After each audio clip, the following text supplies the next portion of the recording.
Hi, this is Jung Hyun. I'm here to introduce to you my articles published so far, and each article has the new terms that I created. I will go through my articles in chronological order to explain the terms that I created. In the meantime, hopefully this video will be an invitation for you to be my article reader. Here I give you novelistic archive. This is a term from my article entitled Reading the Comfort Women in Cloud Atlas, a comparative approach published in 2019. This term grasps the whole universe of my academic vision of literature in relation to the topics of colonialism and capitalism. The term novelistic archive, it argues how important reading the history in the novel and the historicity in the novelistic world is tremendously significant in reading of our past, present, and it can even give us the vision for reading our future. To show how novels are archiving this world, to demonstrate that example, I choose this novel, the contemporary British science fiction by David Mitchell's Cloud Atlas and the Painful History of Korean Comfort Women.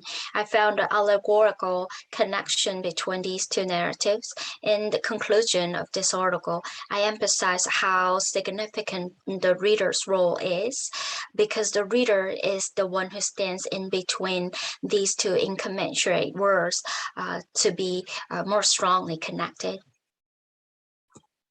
The painting archive a real-life origin. In terms of this concept, a real-life origin, there is a study of categorization of Korean comfort women paintings. I categorize them into two parts.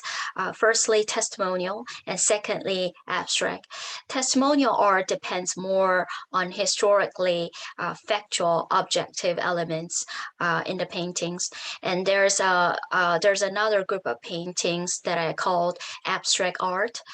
They are less objective, but more subjective. In this abstract historicity, in these abstract arts, we found the concept of peace and reconciliation. My next term is 다층적 거울. The article is written in Korean.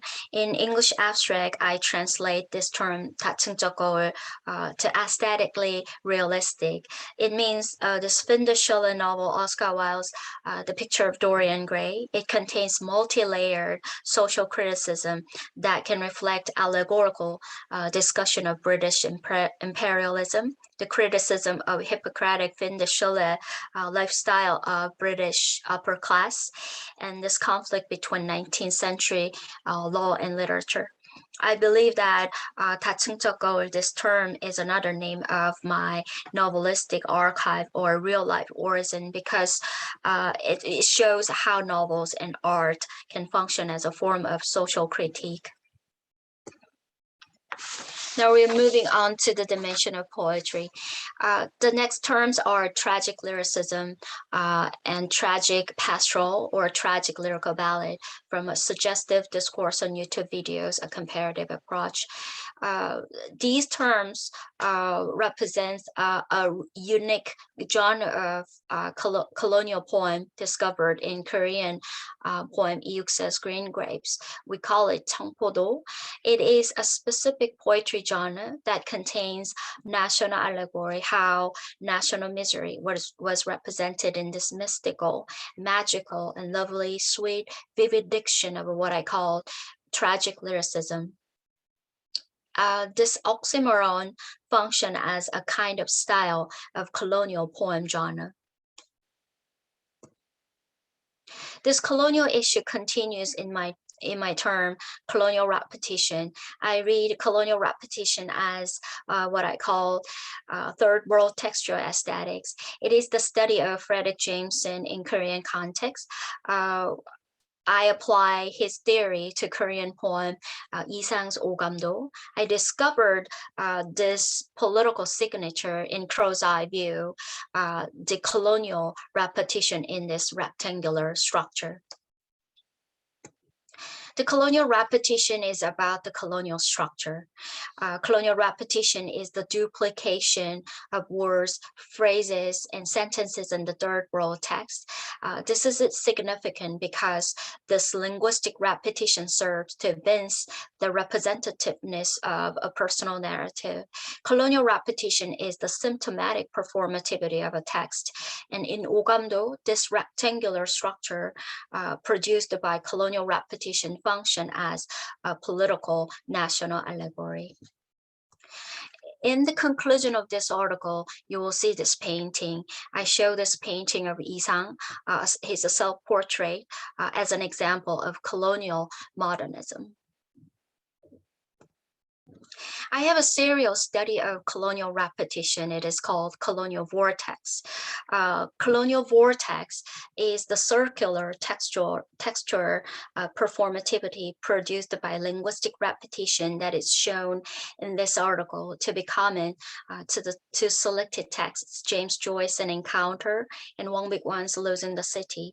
The very narrative of the circular performativity describes a personal misery of colonized. However, the image of confinement implies the subvertanity of national collective allegorically. So colonial repetition and colonial vortex, they represent, both of them represents the violence of confinement, and they also imply ongoing situational tragedy. So that these visual images produced by textual performativity contain the sense of space and sense of continuity, the connection between the past and present, even the future. So they represent and implies the continued ongoing condition of national misery represented in a personal level. Lastly, it is about ontological affective realism. It is a genre study, and here in this article, I read how Korean film, The Journals of Musan, how it can be connected and suggested as an example of explaining affect theory. Well, I actually spent a lot of time and effort to create the structure of this format. This article begins the concept of time argued by this French critique, Andrew Bazin, how ancient Egyptian mummy making is similar to modern human activity, movie making. And in the body of this article, I explore the intertextual relation between Andrew Bazin's the ontology of photographic image and Korean movie, The Journals of Musan. This article has an interesting comparison, such as you see on the screen in its labor scene. In terms of artistic technique, the scene is a link to the style of French Impressionism. And in terms of poverty and labor, this Korean film is connected to the masterpieces of Van Gogh, such as A Pair of Shoes or A Potato Eater, or even to the masterpiece of Millet, the painting, The Soar. Most of the terms could be created in this comparative imagination of the link between East and West. My terms work as a link of incommensurability. So some people might say, oh, for example, A and B, well, they're not going to be connected ever. But I want to say that no, they can be connected. Well, I can demonstrate it, that connection in my article by creating these new terms. And my terms function as an interface that can connect the dimension of art and literature. I believe something we see and something we read are never separated. Rather, they are strongly interrelated in our comparative mind.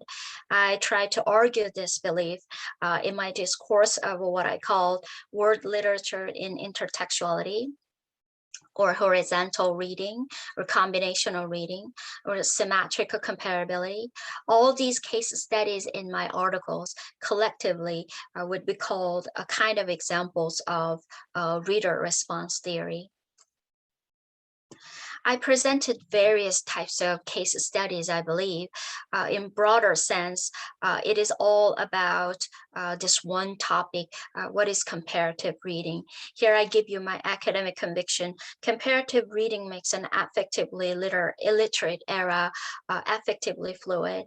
This paragraph that I wrote in my recent article summarizes why I have been so obsessed with this comparative study. I wrote, an affectively illiterate era has already begun for the world. The recent conflicts around the world also allow the recognition that humanity has entered the era of becoming illiterate of the other.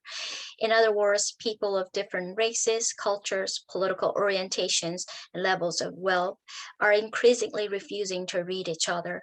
This refusal of mutually reading each other triggers much conflict. The linkage of East and West entails the significance of comparative readings that contain the imperative value of seeing the existence of you rather than I to make this compassionately illiterate world affectively fluid so we can read each other again. So that's it for today in this video, and you have questions and opinions, and then you can leave them in the boxes below, and we'll see you soon.